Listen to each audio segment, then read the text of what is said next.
Olá, irmãos, olá, irmãs. Vamos iniciar as nossas reflexões fazendo uma leitura da obra Pão Nosso, do Espírito Emmanuel, na psicografia do nosso querido Francisco Cândido Xavier. No item 10, Sentimentos Fraternos. Quanto, porém, à caridade fraternal, não necessitais de que vos escreva, visto que vós mesmos estáis instruídos por Deus, que vos ameis uns aos outros. Paulo, 1 Tessalonicenses, capítulo 4, versículo 9. Comenta Emmanuel: forte contrassenso que desorganiza a contribuição humana no divino edifício do cristianismo é um impulso sectário que atormenta enormes fileiras de seguidores. Mais reflexão, mais ouvidos aos ensinamentos de Jesus, e essas batalhas injustificáveis estariam para sempre apagadas. Ainda hoje, com as manifestações do plano espiritual na renovação do mundo, a cada momento, surgem grupos e personalidades, solicitando fórmulas do além, para que se integrem no campo da fraternidade pura.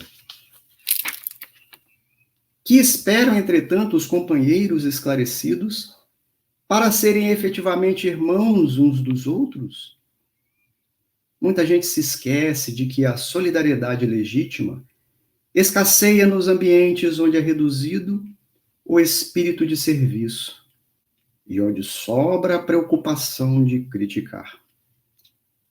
Instituições notáveis são conduzidas à perturbação e ao extermínio, em vista da ausência do auxílio mútuo, no terreno da compreensão do trabalho e da boa vontade. Falta de assistência? Não. Toda obra honesta e generosa repercute nos planos mais altos, conquistando cooperadores abnegados. Quando se verifique a invasão da desarmonia nos institutos do bem, que os agentes humanos acusem a si mesmos pela defecção nos compromissos assumidos ou pela indiferença ao ato de servir.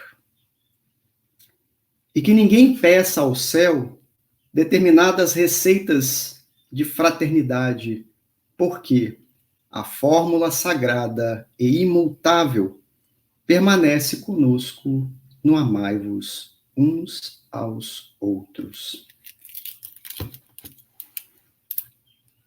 Vamos, então, fazer a nossa prece para iniciarmos as reflexões do dia de hoje. Senhor Jesus, gratos nós somos por mais esta oportunidade de servir. Servir em teu nome e estudar as lições do teu Evangelho Redentor à luz da doutrina dos Espíritos. Inspire-nos, Senhor, cada um de nós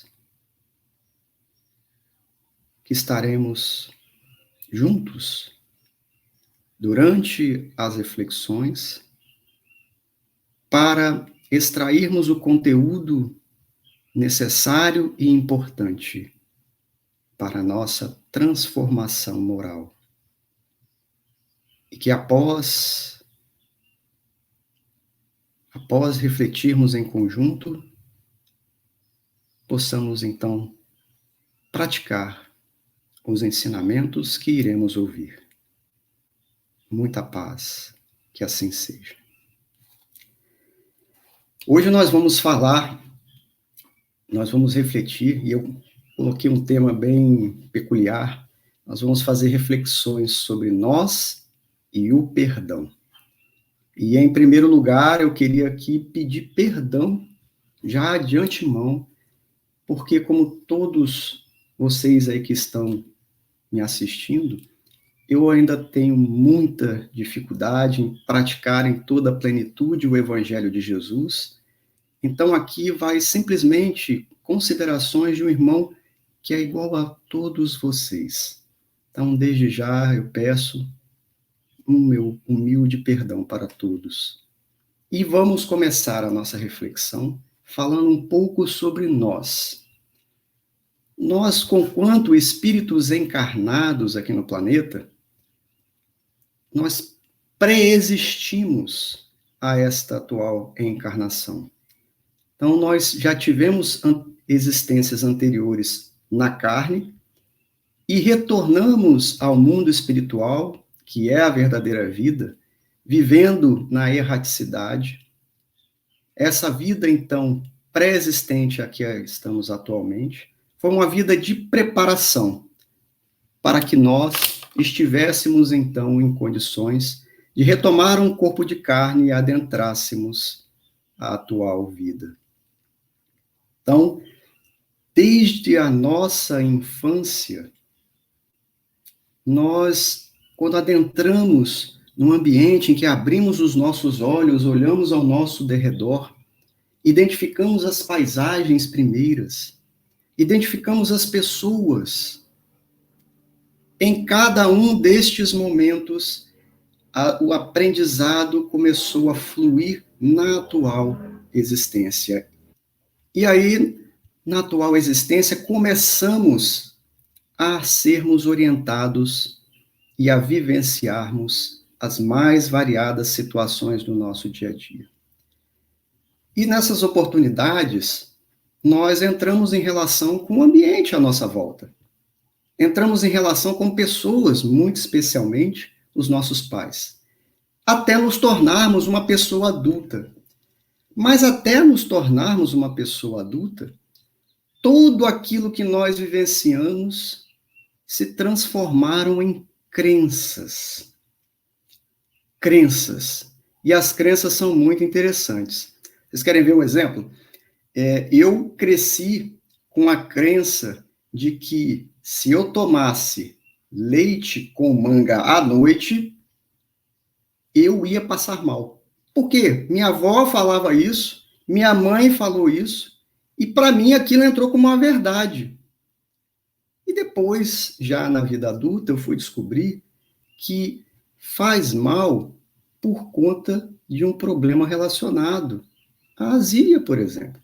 E que se eventualmente eu estivesse com o meu estômago com os ácidos necessários para fazer a devida digestão, eu não teria nenhum problema nesse sentido. Mas passou para mim como uma crença.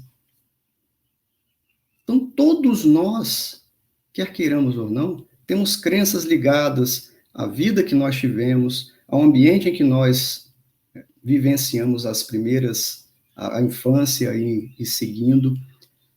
Nós temos crenças relacionadas à religião. Por exemplo, no país muçulmano, as crenças deles são diferentes das crenças de um país ocidental cristão, de um país que está mais voltado ao budismo, por exemplo. Então, as crenças ligam-se, conectam-se com o indivíduo ao longo de toda a sua caminhada aqui durante a nossa existência, a nossa reencarnação. E ela é tão curiosa que as pessoas, por exemplo, que passaram na sua infância vendo a sua mãe, por exemplo, preocupada com o pai que trabalha até altas horas e chega tarde em casa e a mãe sempre preocupada, querendo saber onde ele está, essa pessoa vai crescer com esse tipo de preocupação também, e quando ela constituir uma família, muito provavelmente quando o cônjuge chegar tarde em casa, vai despertar nela uma preocupação semelhante. Porque nós carregamos essas coisas e não nos damos conta disso. Uma outra forma que nós temos de representar o mundo à nossa volta, que não são somente as crenças ou as tradições que nós guardamos, é por meio dos 5 sentidos. Então, nós temos aqui a visão, minha visão, inclusive, está um tanto prejudicada, por isso que eu uso óculos. Nós temos aí a audição, temos o olfato, o paladar por meio da boca e o sentir pelo toque. Então, nós temos 5 sentidos pelos quais nós conseguimos visualizar as coisas que acontecem ao nosso redor, as coisas que acontecem no mundo. E esses 5 sentidos nos levam a fenômenos curiosíssimos. Vocês querem ver, por exemplo? Imaginem vocês que vocês estão fazendo uma viagem nesse momento lá para o Polo Sul. Nós vamos lá para a Antártida, aquele lugar frio e gelado. E aí, quando eu começo a falar isso, talvez vocês já começam a sentir aquele frio, aquela sensação do gelo. Chegando lá, vocês então começam a visualizar o ambiente, aquilo tudo branco, é um deserto branco. E aí, de repente, a gente começa a visualizar aqueles animaizinhos fofos que habitam o continente antártico. Os pinguins. E na primeira visualizada dos pinguins, nós vamos ver que são todos iguais, com a sua pelugem branca e preta. E aí imediatamente nós vamos afirmar, nossa, parecem ser todos iguais. Essa é a nossa primeira percepção. Primeira percepção. Então vai ser o julgamento inicial nosso acerca dos pinguins, é que são todos iguais. Mas ao chegarmos perto, ao chegarmos mais próximo, nós vamos identificar que o bico de um pinguim tem um que é maior do que o outro. Que quando é fêmea, ela tem uma altura ligeiramente diferente da altura do macho. Que há imperceptíveis, talvez, no primeiro momento, diferenças na pelugem. Lembrando que os pinguins são aves, botam ovo.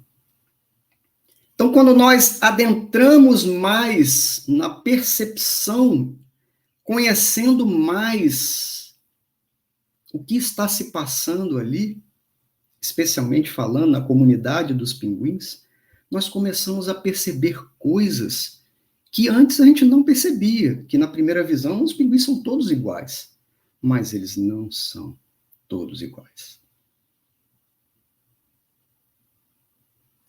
E aí, eu trago aqui uma pequena reflexão sobre um caso que eu vi num documentário da Netflix. Muitos aí têm oportunidade de assistir documentários, então vou deixar aqui o nome, eu não sou o meu guru. Esse documentário foi gravado nos Estados Unidos e mostra a história de uma brasileira, olha só. Dentre outras que o documentário mostra, tem uma brasileira lá. As pessoas vão participar de um seminário, e nesse seminário, que é conduzido por Anthony Robbins, nesse seminário, eles fazem uma pesquisa, porque o auditório é bem extenso, e esse documentário foi gravado antes da pandemia. Eles fazem uma pesquisa, porque normalmente em 1.000 pessoas, vai ter ali um percentual pequeno, mas vai ter um percentual de pessoas que estão com pensamentos de suicídio. Então, eles fazem essa pesquisa, e na pesquisa eles identificaram as pessoas, e uma delas era essa brasileira, que se denominava Sol. Naquela oportunidade, então, o Anthony Robbins pediu para essas pessoas se levantarem e foi lá conversar com a Sol. E aí pediu para a Sol dizer por que ela estava naquele estado. Mas antes de falar sobre como ela estava, ela falou uma coisa que é para a gente refletir. Ela, ali durante o seminário até aquele momento, era uma pessoa retraída, era uma pessoa que se afastava das outras, não queria contato com as pessoas. E ela percebia que as outras pessoas olhavam para ela de uma maneira ruim. De uma maneira assim, bem, já que ela não quer, né, o semblante dela não está bom. E as pessoas, então, não queriam também contato com ela. Parece até que nós estamos falando da lei da atração aqui, né? E aí, então, ela começa a desfilar o que lhe passa no íntimo, porque no seu exterior, assim como os pinguins, né, parece, nossa, o ser humano parece que é todo mundo igual, né? Carne, osso, né? Todo mundo tem lá 2 olhos, uma boca, um nariz, 2 ouvidos, né? Tem cabelo, uns não tem, né? 2 mãos, enfim. O ser humano parece que são todos iguais. Mas quando eu comentei do pinguim, quando você aproxima-se para ver a realidade, as coisas mudam de figura. Ela, no seu exterior, o aspecto de uma moça bonita, uma loira, magra, uma moça que poderia estar vivendo um ótimo relacionamento amoroso com uma pessoa e até constituir uma família.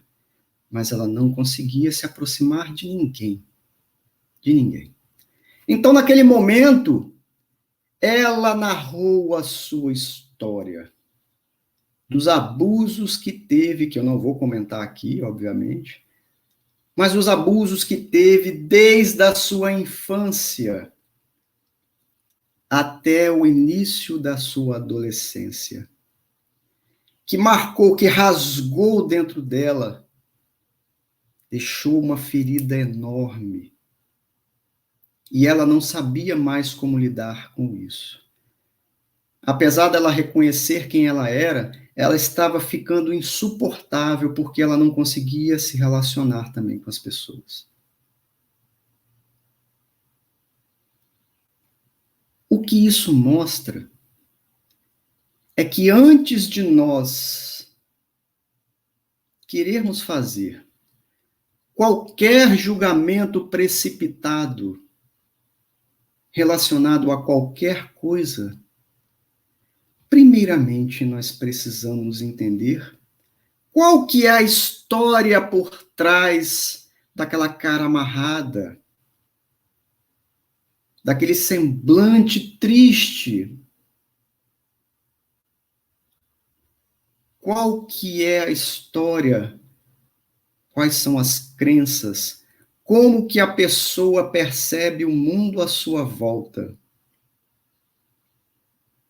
Antes de fazermos qualquer tipo de julgamento. E aí o documentário mostra, né, que naquele momento ela teve o suporte daquelas pessoas que estavam ali em volta. O próprio Anthony Robbins, ele chorou abraçado a ela. Chorou porque a dor dela era muito intensa e as pessoas não compreendiam. Tudo que ela precisava era de amor. E quando as pessoas foram abraçá-la, levar amor até ela se libertou, ela começou a acreditar que o ser humano valia a pena, que valia a pena se relacionar com a outra pessoa. Nós não conhecemos muito bem quem nós somos, como que nós recebemos as percepções do mundo exterior. E é fato isso. Citando um outro exemplo, você tem uma namorada, ou você, por exemplo, tem a sua esposa, e aí você chega e fala assim para sua esposa: meu amor, eu te amo. E aí a sua esposa pensa assim: será que ele me ama mesmo? Porque você só falou que a amava. E a sua esposa, ela representa melhor o mundo à sua volta quando ela é tocada. A audição dela não é o principal dos elementos que a fazem sentir as coisas. Então, se para aquela pessoa, se você compreendesse aquela pessoa que é a sua esposa, ou a sua namorada, e você falasse assim, presta atenção, você chegar e falar bem assim, meu amor, eu te amo, e der um beijo nela, e ainda um abraço, ela aí sim vai se sentir plenamente amada, porque ela é mais voltada ao toque, à sensação, ao sentir. Tem outras pessoas que são mais visuais, tem pessoas que são mais auditivas. Você é mais o quê? Percebem? Então nós precisamos entender a nós mesmos para que a gente possa entender também o outro. De suma importância isso. Na era da internet em que nós estamos vivendo, é até interessante nós refletirmos sobre isso.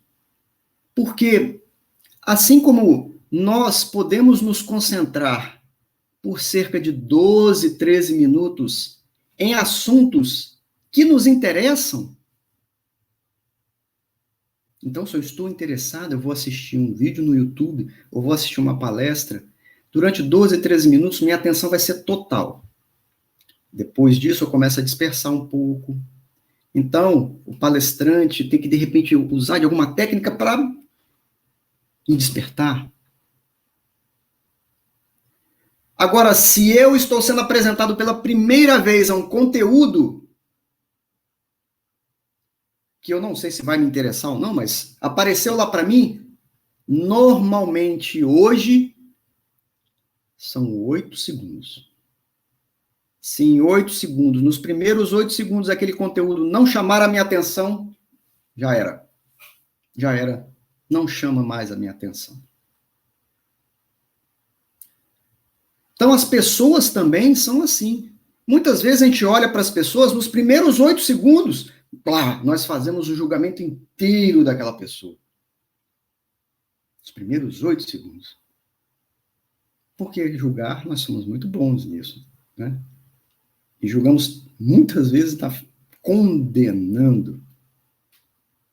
Então, nós precisamos entender como nós reagimos com o mundo, como nós interagimos com o mundo. E uma pergunta que eu faço aqui para cada um de vocês, prestem aqui atenção. Prestem muita atenção. Quantas vezes você aí que está me assistindo erra em um só dia? Porque nós sabemos, estudando a doutrina espírita, que todos nós erramos. Somos espíritos atrasados. Se nós formos lá na escala espírita, aí tem 100 do livro dos espíritos, nós vamos ver lá espíritos inferiores, imperfeitos, bons espíritos, espíritos puros, espíritos inferiores, espíritos bons espíritos, tem as suas subdivisões, a única que não tem, que é a classe única, é de espíritos puros. Então, nós estamos lá na classe dos espíritos imperfeitos, vamos errar. É o tempo todo. Seja em pensamentos, palavras e ações, eu já vou falar sobre isso. Quantas vezes, então, nós erramos em um dia? Para facilitar a nossa conta, vamos supor que a gente erre 10 vezes. 10 vezes num dia. Em um mês, se nós temos 30 dias, erraremos 300 vezes. Em um ano, considerando um ano com 365 dias, são 3.650 erros. Erros. E aí nós queremos que o nosso semelhante seja também perfeito? Falta-nos, então, a empatia. Normalmente nós queremos projetar a nossa personalidade no outro e querer que o outro seja igual a nós. Não, uma vez que a gente sabe dessas coisas, nós então projetamos uma empatia, nós entendemos o nosso irmão. E a partir do momento que eu entendo o meu irmão, eu baixo a minha guarda e não fico mais com o pensamento acusatório ou de julgamento. Porque eu compreendo. Percebe? Então, se eu erro tanto, o meu irmão também vai errar. E assim como eu erro, eu preciso da indulgência do meu irmão. o meu irmão, meu próximo, também vai precisar da minha indulgência. É fato isso, não tem como negar. Todos nós precisamos. E assim como eu adentro a um território, veja, para eu chegar em um determinado território, eu preciso ter um mapa. Um mapa lá que me diz tudo bonitinho. E quando eu estudo bastante o mapa, eu consigo chegar mais fácil ao território. Agora, digamos que com a ajuda do mapa eu cheguei a um determinado lugar, e aí quando eu cheguei lá, o mapa fala que é uma estrada contínua. Mas quando eu cheguei naquele local, é um abismo, que se eu seguir eu vou cair, vou morrer. Ora, eu sigo o mapa ou eu sigo o território?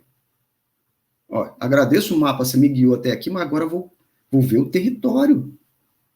Então, cada um de nós é um território a ser desbravado, a ser reconhecido.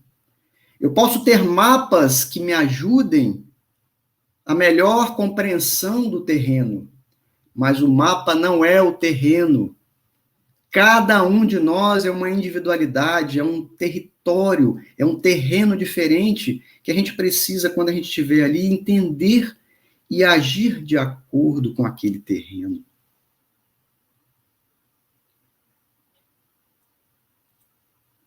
Nós, como espíritos, portanto, nós recebemos do mundo à nossa volta todas essas sensações, todos esses ligados aos nossos cinco sentidos, nós recebemos essas informações do mundo à nossa volta, e isso interfere na maneira como nós vivemos.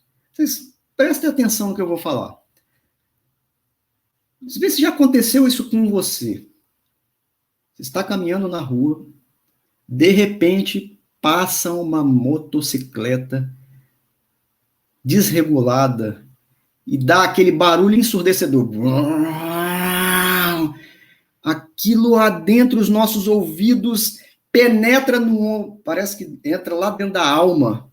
Parece não, entra. E aí você pode se irritar, e aí vai depender da sua escolha,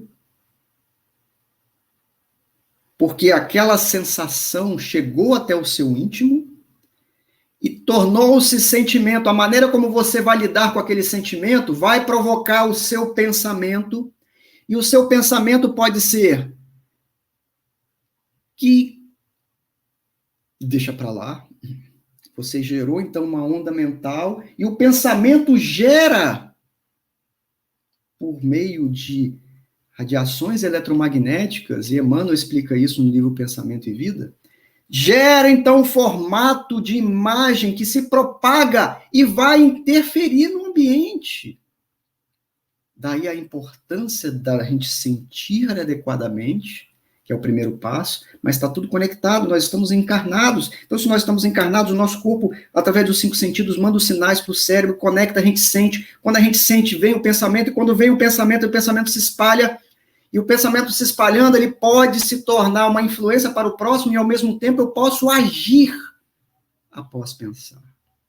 Eu posso, de repente, soltar uma palavra de baixo escalão, ou eu posso fazer um pensamento mental dizendo: Senhor, eu ainda não estou preparado, me ajude a me reequilibrar. E que este meu irmão possa dar um jeito de consertar a moto dele, para que não faça tanto barulho. Então, o mundo à nossa volta interfere no nosso espírito, nós estamos encarnados. Não tem como ser diferente.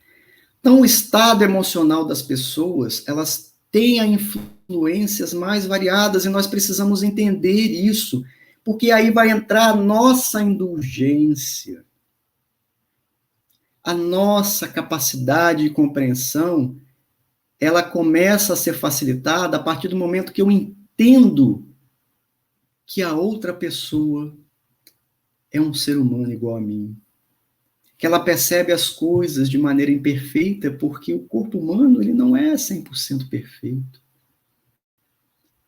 Se eu tiver dormido, tiver uma noite de sono ruim, dormir só 4 horas por noite, eu vou acordar provavelmente irritadiço, Se não irritadiço, eu vou acordar cansado. Isso vai interferir na minha fisionomia, no meu fisiologismo.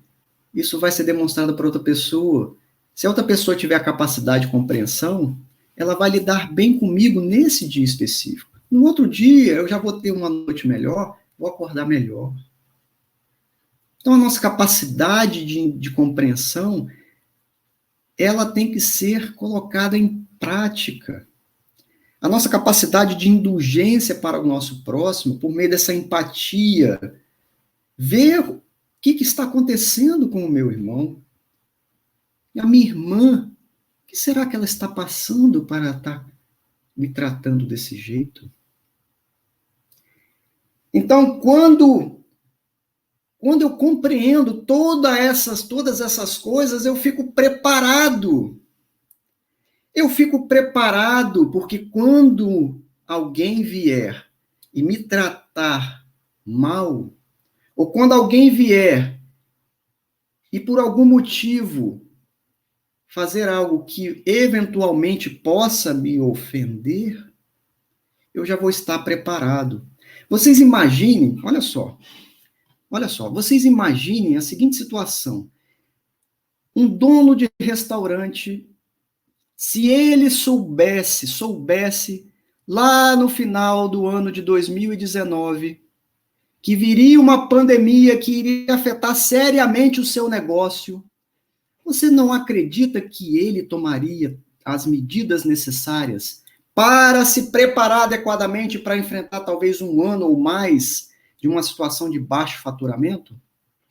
Será que ele não, de repente, não definiria outras estratégias de negócio, ampliaria, diversificaria, entraria na internet, montaria um e-commerce, passaria a vender já online e manteria, então, talvez, uma estrutura mais sólida para passar bem aquele processo que ele não saberia exatamente quanto vai durar. Então, se imaginemos nós, com esse conteúdo de conhecimento que a doutrina espírita nos faculta, se nós, então, absorvermos, entendermos, se formos lá no Evangelho de Jesus e efetivamente compreendermos tudo aquilo, estaremos, então, preparados. Quando vier uma situação tal qual, estaremos preparados, consolidados, uma base aqui dentro do nosso íntimo, para receber estas situações como Jesus faria. Como o mestre querido faria, compreendendo o próximo, com indulgência, perdoando efetivamente, mas não aquele perdão que é falado assim, eu perdoo, tá? Mas eu não quero mais nem contato com essa pessoa, não quero nem saber mais dela, não quero, mas eu perdoei. Não, nós vamos entender com o Evangelho do Cristo que o perdão está aqui sinceramente. Nós vamos lembrar que a gente faz muita questão, inclusive, de coisas tolas, de ofensas tolas, de pequenos arranhões, como se fossem pequenos arranhões. E aí alguém nos arranhou levemente, e aquele arranhão que está aqui, né? O que a gente faz? A gente tem algumas opções. O arranhão a gente pode não fazer nada, e a pele vai, e o corpo vai e cicatriza com o tempo. A gente pode colocar algumas pomadinhas, né, botar um band-aidzinho e aí, de repente, cicatriza mais rápido. Ou nós podemos começar a coçar, começar a piorar a situação e aquele machucado, aquela cicatriz pode ficar até maior. Pode se agravar, se tornar um problema sério, eu posso ter que parar até no hospital. Então, nós temos essas opções também. Quando a gente recebe uma determinada ofensa, mesmo leve, nós podemos deixar o tempo curar a ofensa por si só. Nós podemos agir ativamente, passando os produtos da fé, os produtos do evangelho, os produtos do bom e do belo, e cicatriza muito rápido. Ou ainda nós poderemos partir para uma vingança, para um choque, para uma violência, e aquela cicatriz, então, se transforma numa ferida imensa.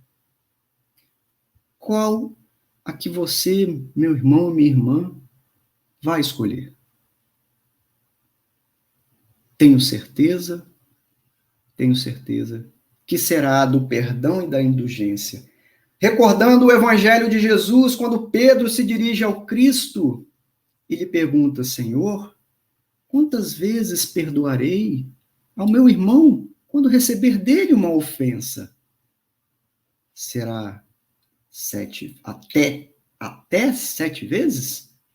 E o Cristo, então, sábio, maravilhoso, responde a Pedro: Pedro, não até 7 vezes, mas até 70 vezes 7, nos indicando que o perdão é incondicional e ele é indefinido, e que a alma que perdoa é muito grande, ela se eleva às alturas, à altura do Pai Celestial, porque só o Pai consegue ser misericordioso o suficiente para perdoar todas as nossas faltas e nos dar a chance de recomeçar.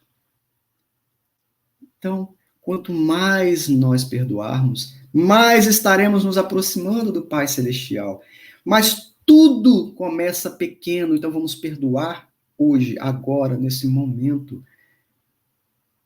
E perdão, assim como tudo na nossa vida, precisa ser praticado, precisa de treino. Ninguém aprende uma coisa só lendo. O aprendizado é a leitura e a prática, a leitura e o exercício. É a leitura e eu colocar em ação aquilo que se aprendeu. É assim que se aprende.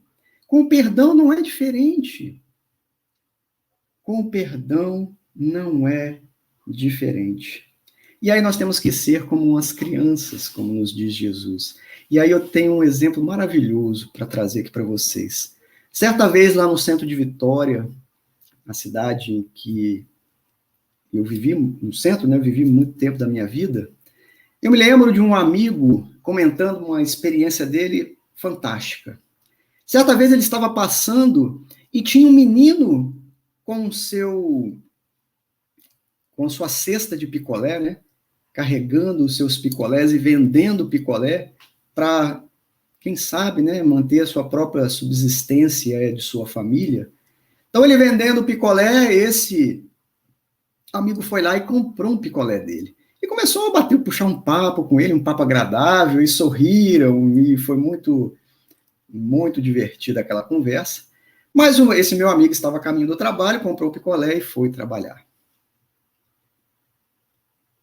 Eu não me recordo muito bem se no dia seguinte, ou alguns dias depois, ele está retornando à sua casa, veja, ele indo ao trabalho, um dia anterior, ele comprou o picolé.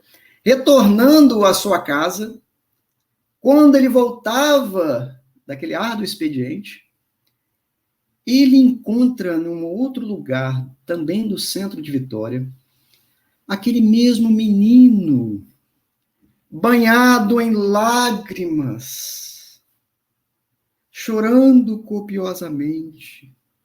Era o final do dia. Este, então, se aproxima do menino e pergunta: Por quê? Por que você chora? E ele, banhado em lágrimas, já soluçando, diz: Me roubaram todo o meu dinheiro, todo o meu picolé que eu vendi, todo o meu trabalho se foi. E este meu amigo, então, penalizado com aquilo, ele tira do bolso e dá para aquele menino mais do que ele havia vendido num dia inteiro de trabalho, vendendo picolé. Imediatamente as lágrimas cessam. O menino sorri, feliz da vida, agradece. Sai então em disparada para sua casa, era final do dia, levando então o dinheirinho que ele tanto almejava. Ele havia esquecido de tudo. Naquele momento, ele esqueceu os seus algozes. Ele esqueceu o fenômeno da tristeza. Ele foi agraciado, e assim como ele foi agraciado, ele perdoou. Ele, como criança, na sua inocência, perdoou incondicionalmente, não mais se lembrava de nada, só saiu feliz da vida para a sua casa. No dia seguinte, esse meu amigo encontrou com ele de novo. E ele estava lá sorridente, deu um tchau. Já não havia mais rancor, mágoa, absolutamente nada. Então, meus irmãos, minhas irmãs, vamos fazer como esta criança, que ao recebermos as dádivas do Pai Celestial de cada dia, possamos esquecer o mal, que por acaso não existe, importante, o mal que porventura tenhamos sofrido, varremos. Acabou. Eu recebi uma bênção maior do Pai. Por que ficar ligado a isso? Então, perdoemos. Perdoemos sempre, meus amigos. E vamos então, com Jesus, o Mestre querido, agradecermos esta oportunidade que nós tivemos hoje, de conhecer um pouquinho mais sobre nós, de refletirmos um pouco mais acerca das coisas do Espírito, que é o mais importante. E vamos seguir a nossa trajetória com Jesus. E pedimos a Jesus que nos fortaleça nesse entendimento, nessa compreensão, para que os nossos espíritos sejam melhores, para que o nosso semelhante possa sentir em nós a mensagem do Cristo em ação. E que assim, fazendo luz, nós possamos sair do planeta Terra melhores. Muito obrigado a todos que nos assistiram, irmãs e irmãs. Fiquem com Deus.